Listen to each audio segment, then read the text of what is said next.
হাইকোর্টে বড় জয় বিজেপি সরকারের, মুখ পুড়ল তৃণমূল এবং সিপিএমের। কি হয়েছে চলুন বিস্তারিত দেখে নেওয়া যাক। কলকাতা বন্দরে উচ্ছেদ মামলায় গুরুত্বপূর্ণ পর্যবেক্ষণ দিল কলকাতা হাইকোর্ট। বন্দর এলাকায় উচ্ছেদ মামলায় হাইকোর্টের স্পষ্ট মন্তব্য, আধার কার্ড, বিদ্যুৎ বিল, গ্যাসের বিল সম্পত্তির মালিকানার কোনো প্রমাণই নয়।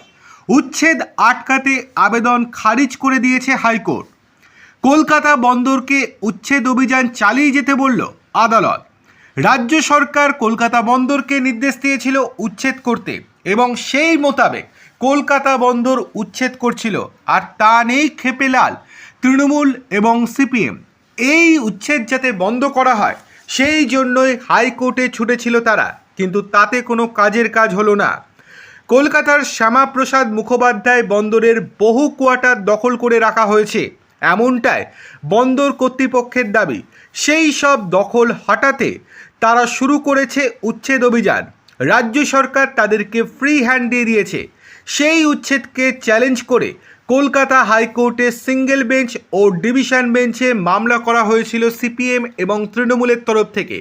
সেই মামলায় আজ ডিভিশন বেঞ্চ জানিয়ে দিল, কোনো সম্পত্তি দখলে রাখা বা মালিকানা প্রমাণের জন্য আধার কার্ড, ভোটার কার্ড, বিদ্যুৎ বিল, গ্যাসের বিল কোনো চূড়ান্ত প্রমাণ হতে পারে না। হাইকোর্ট স্পষ্ট জানিয়ে দিয়েছে, আধার কার্ড একেবারেই সম্পত্তি মালিকানার প্রমাণ নয়, ঠিকানা থেকে প্রমাণ হতে পারে। সম্প্রতি দেখা গিয়েছে রেলের জায়গায়, কেন্দ্রের জায়গায়, সরকারি জায়গায় দখলদারি রয়েছে। এবার সেই সব দখলদারি প্রমাণের জন্য আধার কার্ড বা ভোটার কার্ড উপযুক্ত নয়।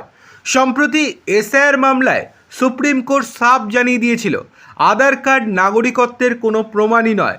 হাইকোর্ট আজ জানিয়ে দিয়েছে, সম্পত্তি দখলে রাখার জন্য আধার বা ভোটার আইডি কখনোই যথেষ্ট নয়।